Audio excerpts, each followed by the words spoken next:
Dari dahulu, perempuan memang menjadi salah satu pembicaraan yang tiada habisnya, yang artinya perempuan selalu dijadikan objek, baik di masyarakat yang menganut patriarki maupun di mata laki-laki.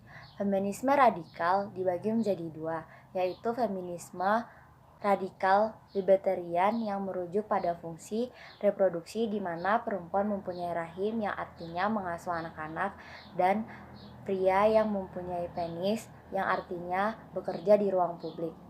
Sedangkan feminisme kultural lebih merujuk kepada seks dan seksualitas yang mengacu pada hak perempuan.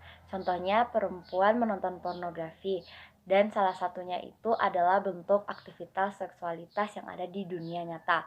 Tetapi pornografilah yang menjadikan laki-laki melakukan tindak kekerasan seksual baik secara fisik maupun verbal, apalagi di dalam dunia patriarki yang menganggap perempuan itu sebagai barang. Dengan dijadikannya wanita sebagai objek, seringkali wanita mendapat kekerasan atau pelecehan seksual. Seperti kasus yang menjadi topik pada pembahasan kali ini, yaitu tentang aborsi. Di Indonesia masih marak sekali dengan aborsi secara ilegal maupun legal. Hal ini pun terjadi karena banyaknya wanita yang tidak berani menyuarakan apa yang menjadi haknya atau tidak berani berbicara kepada pihak-pihak yang berwenang, serta semakin kuat lagi dengan adanya sistem patriarki yang masih lekat di Indonesia. Baik, terima kasih. Di sini saya akan menjelaskan apa perbedaan dari pelecehan seksual dan kekerasan seksual. Pelecehan seksual ini adalah perilaku pendekatan yang terkait dengan seks yang tidak diinginkan, termasuk permintaan untuk melakukan dan perilaku lainnya yang secara verbal ataupun fisik merujuk kepada seks. Pelecehan seksual ini bisa terjadi di mana saja. Contohnya seperti di pasar, di sekolah, di kantor, ataupun di rumah. Pelecehan seksual ini mencakup perilaku seperti rayuan seksual, meminta penukaran sesuatu dengan aktivitas seksual, serta perilaku seksual lainnya yang tidak diinginkan. Nah, sedangkan perbedaan dari kekerasan seksual adalah perlakuan seksual secara fisik tanpa persetujuan dari orang lain, atau ketika orang lain sedang dalam keadaan tidak dapat memberikan persetujuan. Kekerasan seksual ini dapat dicontohkan seperti pemerkosaan, kekerasan dalam rumah tangga, kekerasan dalam pacaran, dan stalking, menguntit atau mengikuti seorang secara diam-diam. Terima kasih atas kesempatan yang telah diberikan. Di sini saya akan melanjutkan tentang penjelasan dari pembahasan tentang pelecehan atau kekerasan seksual ini. Kita ketahui bersama tadi kita sudah mendengar tentang apa pelecehan atau kekerasan seksual. Dari pelecehan atau kekerasan seksual ini timbullah sebuah tindakan atau perilaku yang menyimpang. Salah satunya bentuk tindakan aborsi. Tindakan aborsi ini adalah tindakan yang ingin mengakhiri kehamilan dan ingin mengeluarkan janin. Ada dua bentuk aborsi. Yang pertama, aborsi spontan. Itu disebut juga dengan keguguran. Yang kedua ada aborsi yang dilakukan secara sengaja. Itu disebut juga aborsi induksi atau abortus provocatus. Dari penjelasan ini saya akan memberikan sebuah kasus yang terjadi di Indonesia.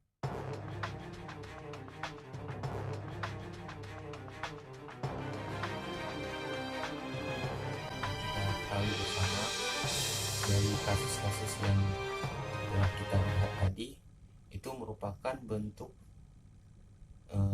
pelecehan atau kekerasan seksual yang dimana mereka berani menggugurkan atau mengaborsi janin yang mereka perbuat. Dalam kaitannya RUU PKS fokuskan pada perlindungan atau rehabilitas korban dalam kekerasan seksual. Artinya bahwa RUU PKS ini sangat penting menjadi pembela bagi orang-orang yang telah menjadi korban dalam kekerasan seksual. Untuk itu perlu disahkan RUU PKS ini sebagai undang-undang supaya tidak ada lagi kejadian-kejadian kekerasan seksual seperti aborsi yang banyak terjadi di kalangan masyarakat. Oke, di sini saya akan membahas tentang dampak dari aborsi yaitu satu perdarahan hebat. Menurut dokter, hal ini bisa disebabkan oleh konsumsi obat dalam dosis yang berlebihan. Selain itu, kehamilan yang berisiko juga dapat memicu kondisi ini. 2. Infeksi peradangan panggul. Infeksi ini disebabkan oleh banyak faktor, bisa karena sisa jaringan yang tertinggal dan belum dibersihkan dengan sempurna. Juga 3. Sepsis. Sepsis adalah infeksi penyebaran bakteri yang lebih meluas ke bagian-bagian tubuh lainnya lewat aliran darah. Kondisi ini terjadi akibat peradangan yang disebabkan oleh infeksi. 4. Kerusakan pada rahim. Karena biasanya tindakan aborsi yang ilegal dilakukan secara paksa, maka dapat timbul kerusakan pada rahim. Contohnya berupa robekan. 5. Endometritis. Jenis peradangan ini juga disebabkan oleh adanya infeksi. Mungkin endometritis menjadi efek menggugurkan kandungan yang paling sering ditemui di kalangan remaja. Dan juga 6. Aborsi yang gagal. Hal ini bisa saja terjadi apabila dilakukan oleh orang yang tidak memiliki kapabilitas khusus dalam praktik aborsi. Bahayanya kegagalan aborsi dapat mengancam kondisi wanita yang menjalaninya. 7. Kanker. Dibanding yang tidak pernah, risiko terkena kanker serviks bila seorang wanita pernah melakukan aborsi, khususnya yang ilegal dan sembarangan. 8. Keluhan psikologis. Tak hanya pada fisik, wanita yang melakukan tindakan aborsi ilegal dapat mengalami trauma secara psikologis. Ia dapat merasakan perasaan seperti rasa bersalah, cemas, malu, stres, hingga dapat berujung depresi. 9. Kematian.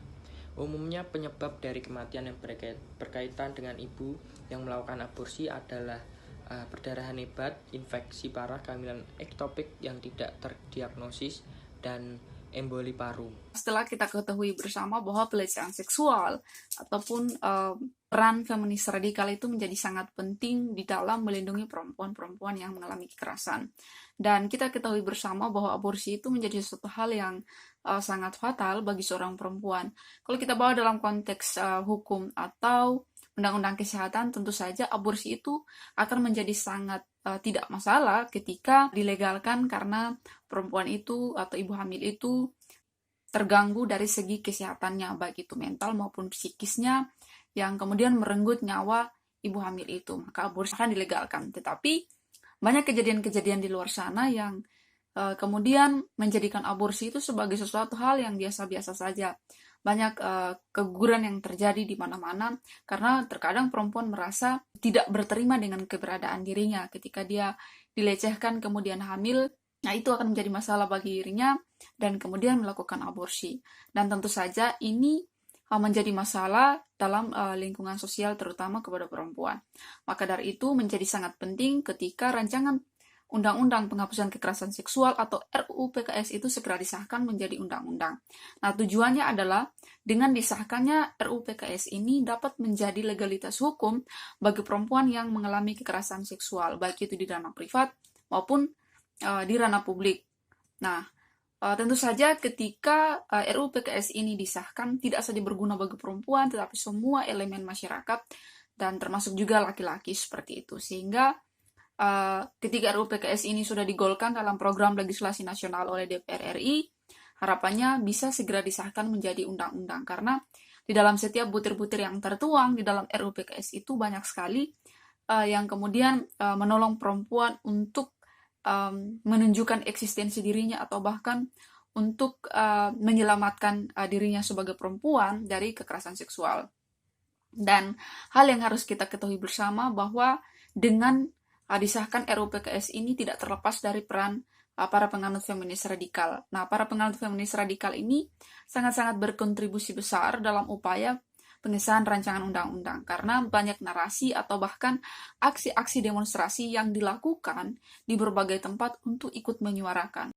Untuk itu, mari sama-sama kita dukung untuk pengesahan RUU PKS karena dengan pengesahan RUU PKS kita bisa menyelamatkan wanita maupun laki-laki dan korban-korban yang lainnya. Tetap dukung RUU PKS, dukung untuk pengesahan RUU PKS.